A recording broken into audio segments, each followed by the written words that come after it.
सुप्रभातम्। अधुना वयं संस्कृतवाङ्मयविषयम् अधिकृत्य किंचित चर्चा कुर्मः। शास्त्री प्रथम वर्ष के पाठ्यक्रम में संस्कृत वाङ्मय के 2 प्रश्न पत्र होते हैं। प्रथम प्रश्न पत्र 100 अंकों का होगा, जिसमें सिद्धांत कौमुदी का कारक प्रकरण 20 अंकों का, काव्य दीपिका अष्टम शिखा और छंद 20 अंकों का, नीति शतक संपूर्ण है यह भी 20 अंकों का, विशुद्ध चरित्र 20 अंकों का और प्रौढ़ रचनानुवाद कौमुदी इसके प्रथम से 30 अध्याय तक यह 20 अंकों का होगा। इस प्रकार से शास्त्री प्रथम वर्ष के संस्कृत वाङ्मय के विषय को प्रथम प्रश्न पत्र को 100 अंकों में बांटा गया है। अब हम द्वितीय प्रश्न पत्र के संबंध में चर्चा करते हैं। संस्कृत वाङ्मय का द्वितीय प्रश्न पत्र 100 अंकों का होगा, जिसमें तर्क संग्रह 20 अंकों का, मनुस्मृति का सेकंड अध्याय द्वितीय अध्याय यह भी 20 अंकों का, श्रीमद् भगवत गीता का द्वितीय और तृतीय अध्याय है यह 20 अंकों का, ज्योतिष अवखड़ा चक्र यह 20 अंकों का एवं भारतीय संस्कृति के प्रमुख तत्व और विशेषताएं यह 20 अंकों का होगा। इस प्रकार से 100 अंकों का प्रश्न पत्र द्वितीय प्रश्न पत्र होगा। हमारा आज का पाठ्य विषय संस्कृत वाङ्मय का द्वितीय प्रश्न पत्र के अंतर्गत ज्योतिष अवखड़ा चक्र नामक ग्रंथ है। ज्योतिष अवखड़ा चक्रम ग्रंथ के लेखक हैं पंडित सतीश चंद्र जी शास्त्री और इसका उद्देश्य है ज्योतिष शास्त्र का प्रारंभिक परिचय एवं पंचांग ज्ञान कराना है। आज हम इसके मंगलाचरण के साथ ही पंचांग ज्ञान को, पंचांग प्रकरण को जो तिथिवार नक्षत्र प्रकरण है इसको हम अध्ययन करेंगे। तो सर्वप्रथम ग्रंथकार के द्वारा किए गए मंगलाचरण को प्रारंभ करते हैं। स्मृत्वा गणपतिम गौरीम ग्रहनाथ रविम तथा वच्मि अवखड़ा चक्रम बालानाम सुखदायकम। सर्वप्रथम मैं भगवान गणपति को नमन करता हूँ, अनंतर मैं माता गौरी को नमन करता हूँ और साथ में ग्रहनाथ रविम तथा ग्रहों के राजा जो भगवान भुवन भास्कर सूर्य भगवान हैं उनको नमन करता हूँ। इसके बाद बालकों को सुखपूर्वक ज्योतिष शास्त्र का अवगमन कराने वाले ग्रंथ अवखड़ा चक्र को कहता हूँ। इस मंगलाचरण के अनंतर ज्योतिष शास्त्र के प्रवर्तक 18 आचार्यों के संबंध में हम चर्चा करेंगे। कश्यप ऋषि के मत से ज्योतिष शास्त्र के प्रवर्तक 18 आचार्य हुए हैं। उक्त 18 आचार्यों के अंतर्गत सूर्य पितामह व्यास वशिष्ठ अत्रेय पराशर कश्यपो नारदो गर्गो मरीचिर मनु अंगिरा लोमशः पोलिसश्चैव च्यवनः यवनः भृगु सोनकोष्टादशश्चेते ज्योतिषशास्त्र प्रवर्तकः। ज्योतिषशास्त्रस्य प्रवर्तका 18 आचार्याः कथ्यन्ते। ते के सन्ति तर्हि वयं वदामः। प्रथमः सूर्यः, द्वितीय पितामहः, तृतीय व्यासः, चतुर्थः वसिष्ठः, पंचमः अत्रि, षष्ठः पराशरः, सप्तमः कश्यपः, अष्टमः नारदः, नवमः गर्गः, दशमः मरीचि, एकादशः मनु, द्वादशतमः अंगिरा, त्रयोदशतमः लोमशः, चतुर्दशतमः पौलिशः, पंचदशतमः च्यवनः, अनंतर यवनः, भृगुः, शौनकश्च। एते 18 आचार्याः ज्योतिषशास्त्रस्य प्रवर्तक आचार्याः कथ्यन्ते। कश्यप ऋषेः मतानुसारम, कश्यप ऋषि के मत से यह 18 आचार्य हैं जिन्होंने ज्योतिष शास्त्र का प्रणयन किया है अथवा ज्योतिष शास्त्र के ज्ञान को इस जगत को दिया है, तो इनको ज्योतिष शास्त्र का प्रवर्तक आचार्य माना जाता है। ज्योतिष शास्त्र के प्रवर्तक आचार्यों के अंतर्गत एक मत अन्य भी प्रचलित है, वह है पाराशर ऋषि का मत। पाराशर ऋषि ने 19 आचार्यों को ज्योतिष शास्त्र का प्रवर्तक माना गया है, जिसमें ज़्यादातर नाम जो पूर्व में आए हैं वही हैं, कुछ नामों में भिन्नता है। तो हम 19 आचार्य कौन कौन से हैं इसकी भी एक बार चर्चा करेंगे। विश्वसंग नारदो व्यासः वसिष्ठोत्रि पराशरः लोमशो यवनः सूर्यः च्यवनो कश्यपो भृगु पुलस्तो मनुराचार्य पौलिशः सोनकोंगिरा गर्गो मरीचिरित्येते ज्ञेया ज्योतिः प्रवर्तका। विश्वसर्ग, नारद, व्यास, वशिष्ठ, अत्रि, पराशर, लोमश, यवन सूर्य, च्यवन, कश्यप, भृगु, पुलस्त्य, मनु, पौलिश, शौनक, अंगिरा, गर्ग एवं मरीचि। इस प्रकार से 19 आचार्य ज्योतिष शास्त्र के प्रवर्तक आचार्य कहे गए हैं पराशर ऋषि के मत से।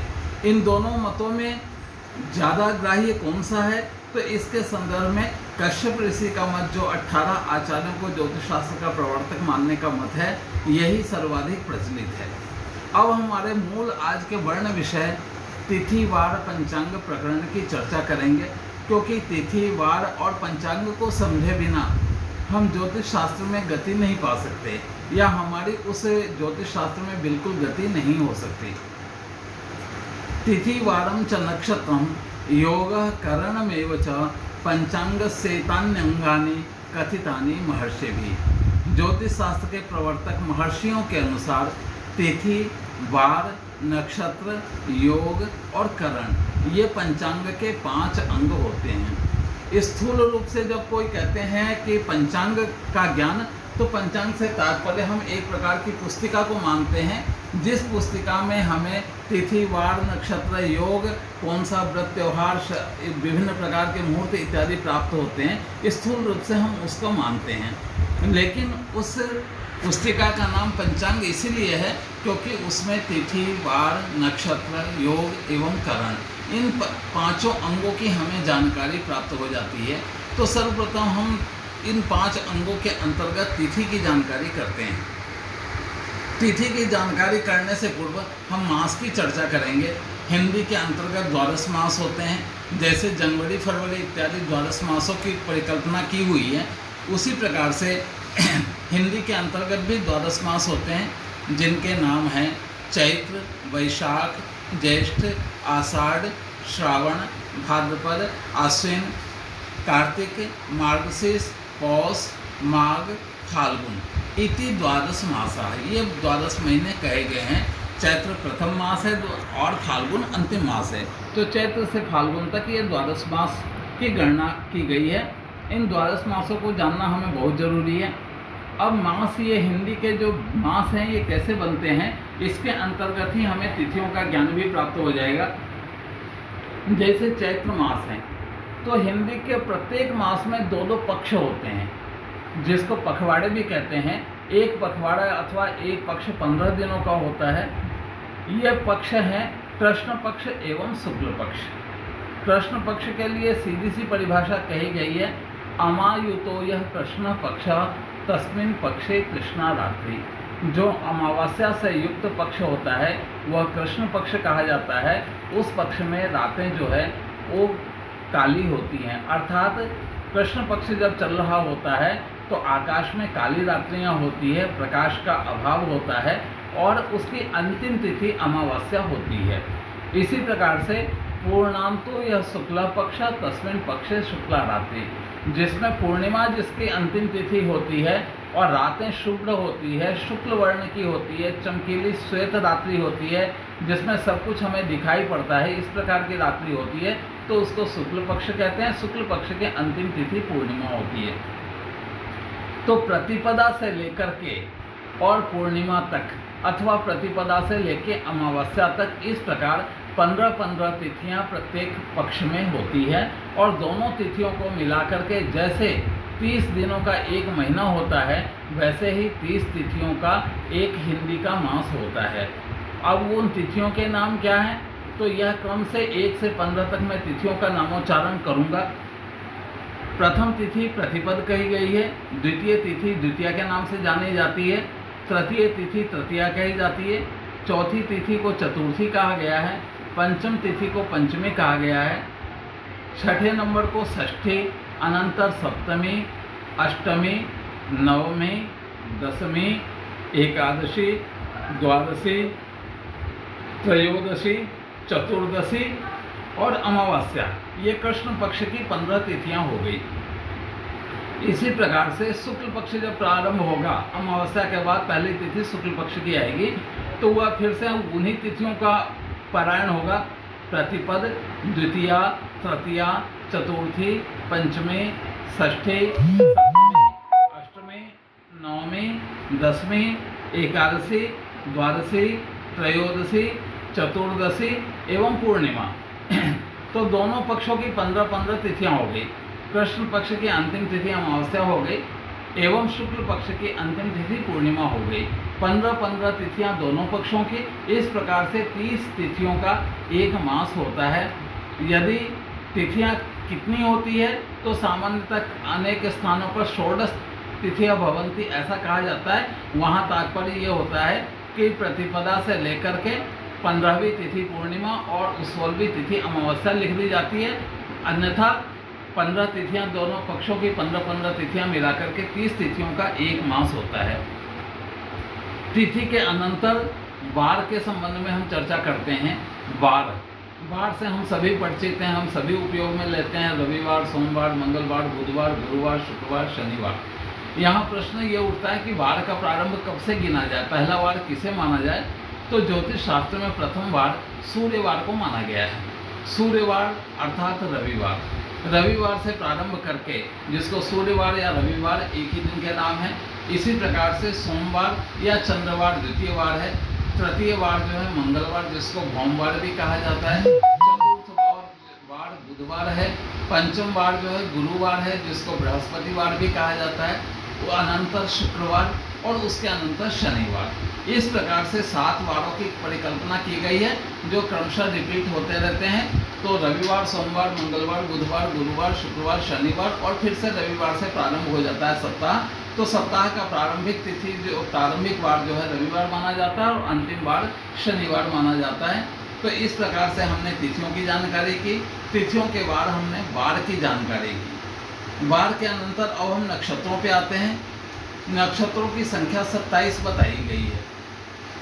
27 नक्षत्र के अंतर्गत एक नक्षत्र अतिरिक्त और माना जाता है, जिसको अभिजित कहते हैं। लेकिन यहाँ हम शास्त्रीय विधि से हम 27 नक्षत्रों के संबंध में ही जानकारी प्राप्त करेंगे, क्योंकि राशि निर्माण में इन 27 नक्षत्रों का ही महत्वपूर्ण योगदान है। 27 नक्षत्रों के प्रत्येक के 4-4 चरण होते हैं। तो 27 × 4 इस प्रकार से 108 अक्षरों का संपूर्ण भचक्र होता है, संपूर्ण राशि चक्र होता है। 12 राशियाँ होती है। 12 राशियों का 108 में भाग देंगे तो एक राशि के हिस्से में 9 चरण अथवा 9 अक्षर आते हैं। तो नक्षत्र 27 कौन कौन से हैं, तो इसके संबंध में मैं बताऊं कि सर्वप्रथम पहला नक्षत्र है अश्विनी, अनंतर भरणी, कृतिका, रोहिणी, मृगशिरा, आर्द्रा, पुनर्वसु, पुष्य, आश्लेषा, मघा, पूर्व फाल्गुनी, उत्तर फाल्गुनी, हस्त, चित्रा, स्वाति, विशाखा, अनुराधा, ज्येष्ठा, मूल, पूर्वाषाढ़ा, उत्तराषाढ़ा, श्रवण, धनिष्ठा, शतभिषा, पूर्व भाद्रपद, उत्तर भाद्रपद एवं रेवती। इन 27 नक्षत्रों से मिलकर के ही संपूर्ण राशि चक्र का निर्माण होता है। नक्षत्रों की भूमिका महत्वपूर्ण होती है। किसी भी बालक का जन्म होने पर किस नक्षत्र के किस चरण में जन्म होता है, तदनुसार ही उस बालक का नामकरण किया जाता है। अभिजित नक्षत्र की गणना उत्तराषाढ़ और श्रवण नक्षत्र के मध्य में की जाती है। यदि अभिजित सहित हम नक्षत्रों की गणना करते हैं तो नक्षत्रों की संख्या 28 होती है, लेकिन शास्त्रीय विधि से हम 27 नक्षत्रों की ही गणना करते हैं। अनंतर तिथि, वार और नक्षत्र के अनंतर योग की चर्चा करते हैं। जैसे नक्षत्रों की संख्या 27 है, इसी प्रकार से योगों की संख्या भी 27 है। 27 योग विषकंभ से लेकर के वैधृति पर्यंत, जिनके नामकरण निम्नानुसार हैं: विषकंभ, प्रीति, आयुष्मान, सौभाग्यम, शोभन, अतिगंड, सुकर्मा, धति, शूलम, गंडः, वृद्धि, ध्रुवम, व्याघातः, हर्षणः, वज्रः, सिद्धि, व्यतिपातः, वरीयान, परिघः,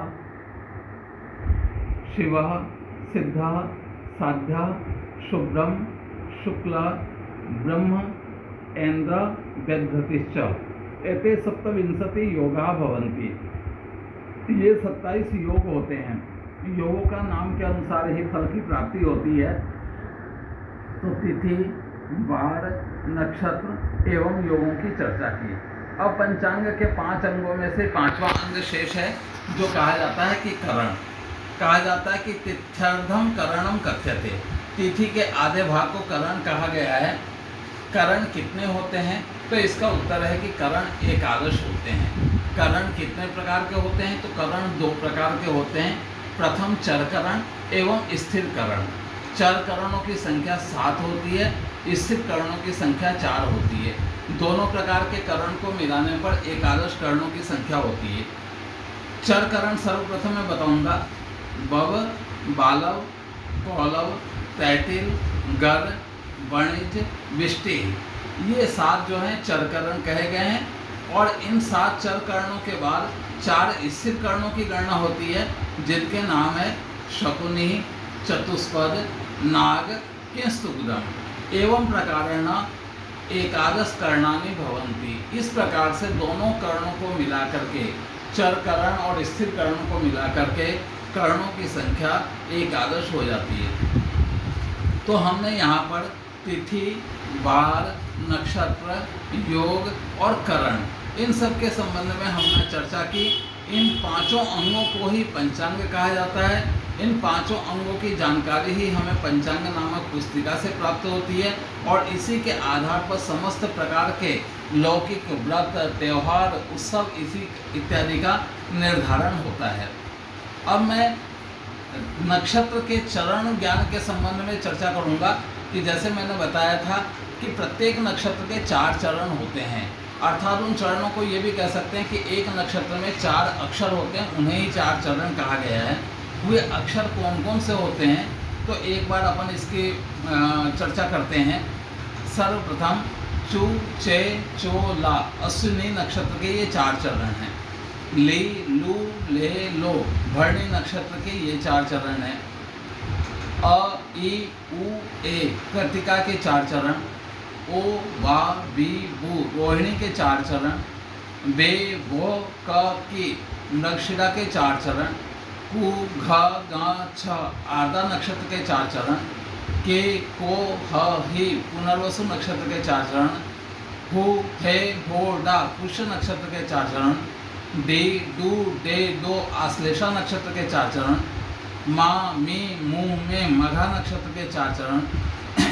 मो, टा, टी, टू पूर्वा फाल्गुनी नक्षत्र के 4 चरण। टे, टो, प, पी उत्तरा फाल्गुनी नक्षत्र के 4 चरण। पू, ष, ण, ठ हस्त नक्षत्र के 4 चरण। पे, पो, रा, री चित्रा के 4 चरण। रू, रे, रो, ता स्वाति नक्षत्र के 4 चरण। ती, तू, ते, तो विशाखा के 4 चरण। ना, नी, नू, ने अनुराधा नक्षत्र के 4 चरण। नो, या, यी, यू ज्येष्ठा के 4 चरण। ये, यो, भ, भी मूल के 4 चरण। भू, ध, फ, ढ पूर्वाषाढ़ा नक्षत्र के 4 चरण। भे, भो, ज, जी उत्तराषाढ़ा के 4 चरण। खी, खू, खे, खो श्रवण के 4 चरण। ग, गी, गु, गे धनिष्ठा के 4 चरण। गो, सा, सी, सु सतभिषा के 4 चरण। से, सो, द, दी पूर्वा भाद्रपद के 4 चरण। दू, थ, झ, य उत्तरा भाद्रपद के 4 चरण। दे, दो, च, ची ये रेवती के 4 चरण। मैंने कुल इस प्रकार से 108 अक्षरों का उच्चारण किया है।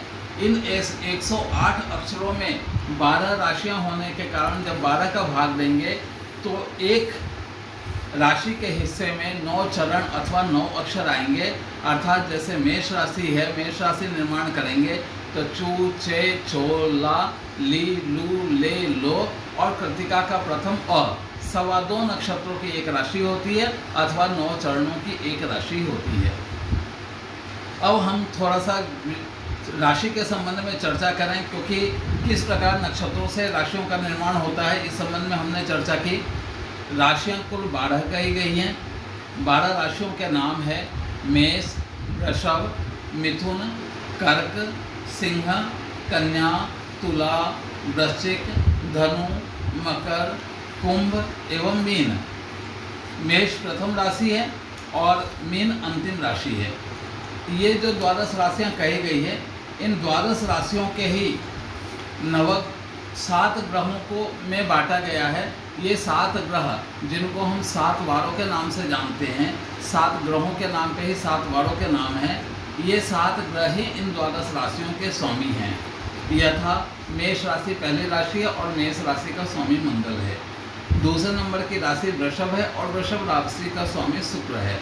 तृतीय नंबर की राशि मिथुन है और मिथुन राशि का स्वामी बुध है। चतुर्थ नंबर की राशि कर्क है और कर्क राशि का स्वामी चंद्रमा है। पंचम नंबर की राशि सिंह है और सिंह राशि का स्वामी सूर्य है। षष्ठ नंबर की राशि कन्या है और कन्या राशि का स्वामी बुध है। सप्तम नंबर की राशि तुला है और तुला राशि का स्वामी शुक्र है। अष्टम नंबर की राशि वृश्चिक है और वृश्चिक का स्वामी मंगल है। नवम नंबर की राशि है धनु और धनु का स्वामी बृहस्पति अथवा गुरु है। 10वें नंबर की राशि है मकर, मकर का स्वामी शनि है। 11 नंबर की राशि कुंभ है, कुंभ का स्वामी शनि है। एवं 12 नंबर की राशि मीन है और मीन का स्वामी भी गुरु है। यहाँ हम विशेष बात यह है कि सर्वप्रथम हम सूर्यवार से वारों का प्रारंभ करते हैं। पहला ग्रह सूर्य है और सूर्य की इस पूरे राशि चक्र में केवल एक ही राशि है, वह है सिंह राशि। सूर्य केवल सिंह राशि का स्वामी है। अनंतर जैसे चंद्रवार होता है तो चंद्रमा है, चंद्रमा की भी केवल एक ही राशि है और वो राशि है कर्क। सूर्य के हिस्से में सिंह राशि और चंद्रमा के हिस्से में कर्क राशि। शेष जितने भी मंगल, बुध, गुरु, शुक्र, शनि जो 5 ग्रह हैं, इन पांचों के पास 2-2 राशियां हैं। जैसे मंगल के पास मेष और वृश्चिक 2 राशियां हैं, दोनों राशि का स्वामी मंगल कहा गया है। वृषभ एवं तुला इन दोनों राशियों का स्वामी शुक्र है, शुक्र राशि के पास ये दोनों राशियां हैं। मिथुन और कन्या इन दोनों राशि का स्वामी बुध है, बुध के पास ये दोनों राशियां हैं। धनु और मीन इन दोनों राशियों का स्वामी गुरु है और मकर और कुंभ इन दोनों राशियों का स्वामी शनि है। इस प्रकार हमने देखा कि सूर्य और चंद्रमा को छोड़ करके जो बाकी मंगल, बुध, गुरु, शुक्र, शनि है, सब 2-2 राशियों के स्वामी हैं। सूर्य सिंह राशि का स्वामी एवं चंद्रमा कर्क राशि का स्वामी है। इस प्रकार से यह 12 राशि एवं 12 राशियों के स्वामी की हमने चर्चा की। अब हम अयन के संबंध में थोड़ी जानकारी करते हैं। 2 अयन कहे गए हैं, एक उत्तरायण और एक दक्षिणायन। अथायने कीट मृगादि षट्के क्रमेण ते दक्षिण सौम्य संगे तमी दिने सायन भाग स्वस्तु उत्थे स्फुटे नाग समा उभयस्था। अयनम नाम सूर्य से मार्गम। अयन कहा गया है सूर्य के मार्ग को। सूर्य जिस मार्ग से चलता है उस मार्ग को ही नाम दिया गया है अयन का। सूर्य से कर्कादि षड राशि से स्थिते सती दक्षिणायन। सूर्य जब कर्क से ले होकर के अग्रिम 6 राशियों में भ्रमण करता है तो उसे ही दक्षिणायन कहा गया है। अर्थात कर्क, सिंह, कन्या, तुला, वृश्चिक, धनु इन 6 राशियों में सूर्य का भ्रमण चलेगा। सूर्य जब तक इन 6 राशियों में चलेंगे तब तक वह समय दक्षिणायन कहा जाएगा। और उसके बाद उत्तरायण का प्रारंभ होता है। मकर से लेकर के 6 राशियों में जब सूर्य का भ्रमण होगा, मकरादि षड राशिषु स्थिते सति उत्तरायण भवति। मकरादि 6 राशियों में सूर्य का भ्रमण होगा तो उसे उत्तरायण कहा जाएगा। मकर, कुंभ, मीन, मेष, वृष, मिथुन इन 6 राशियों में सूर्य का भ्रमण होगा तो वह समय उत्तरायण का कहा जाएगा। उत्तरायण को देवताओं का दिन माना जाता है और दक्षिणायन को देवताओं की रात्रि। इसलिए उत्तरायण प्रारंभ होने पर सभी देव कार्य प्रारंभ हो जाते हैं, विवाह आदि मांगलिक कार्य संपन्न हो सकते हैं। और उत्तरायण के पर्व को, मकर संक्रांति को हम धूमधाम से मनाते हैं। मकर संक्रांति सामाजिक पर्व से अधिक एक वैज्ञानिक पर्व है, ज्योतिषीय पर्व है, क्योंकि मकर राशि में सूर्य के जाने के कारण हम उस उत्सव का सम्मिलित रूप से मनाते हैं, ताकि हम खुश होते हैं कि हम देवताओं का दिन प्रारंभ हो गया, अब मांगलिक कार्य प्रारंभ होंगे। दिन धीरे धीरे बड़े होते जाते हैं, रात्रियां धीरे धीरे छोटी होती जाती है। दिन बड़े होने से तात्पर्य कर्मशीलता के लिए अधिक समय प्राप्त होता है। इस प्रकार हमने उत्तरायण और दक्षिणायन की हमने चर्चा की। ऋतुएं हमारे देश में 6 कही गई हैं। इन 6 ऋतुओं का निर्माण कैसे होता है, इसके संबंध में भी थोड़ी चर्चा कर लेते हैं। मृगादि राशि द्वय भानु भोगात षडर्थवस्थो शिशिरो वसंतः ग्रीष्मश्च वर्षा च शरच्च तस्मात् हेमंत नामा कथितोत्र षष्ठ। षड ऋतुवः भवन्ति, ऋतुएं 6 होती है। सूर्य राशि वशेन ऋतूनाम उत्पत्ति जायते। सूर्य के राशि भ्रमण के कारण ही ऋतुओं की उत्पत्ति होती है। जैसे सूर्य जब मकर और कुंभ राशि में चल रहे होते हैं तो शिशिर ऋतु होती है। सूर्य जब मीन और मेष राशि में भ्रमण करते हैं तो वसंत नामक ऋतु दिखाई देती है। सूर्य जब वृष और मिथुन राशि में आते हैं तो ग्रीष्म ऋतु होती है। सूर्य जब कर्क और सिंह राशि में आते हैं तो वर्षा ऋतु होती है। कन्या और तुला राशि में सूर्य का भ्रमण होता है तो शरद ऋतु होती है। और वृश्चिक और धनु में सूर्य का जब गमन होता है तो हेमंत ऋतु होती है। इस प्रकार से हमने देखा कि शिशिर, बसंत, ग्रीष्म, वर्षा, शरद और हेमंत 6 ऋतुएं होती है। और क्योंकि 12 राशियां होती है तो 2-2 राशियों को बंटवारा किया गया है। 2-2 राशियों में जो सूर्य का गमन होता है उसके क्रम से एक राशि का निर्माण होता है। इस प्रकार से सूर्य के राशिवश होने के कारण ही ऋतुओं की उत्पत्ति कही गई है। आज का हमारा पाठ्यक्रम यहीं पे हम समाप्त करते हैं। आशा है कि आप लोगों को बहुत अच्छे प्रकार से तिथि, वार, नक्षत्र प्रकरण, पंचांग प्रकरण, ज्योतिष शास्त्र के प्रवर्तक आचार्य, नक्षत्र के अनुसार राशियों का ज्ञान, विभिन्न राशियाँ, राशियों के स्वामी, अयन की परिभाषा एवं ऋतुओं का निर्माण कैसे होता है, ये संदर्भित सभी जो ज्योतिष शास्त्र के प्रारंभिक विषय हैं ये सम्यक प्रकार से अवगमन हो गया होगा, ऐसा मेरा मानना है। अब पुनः अपन इस ग्रंथ का अग्रिम भाग अपन अगली कक्षा में पुनः अध्ययन करेंगे। धन्यवाद। बंद कैसे होगा?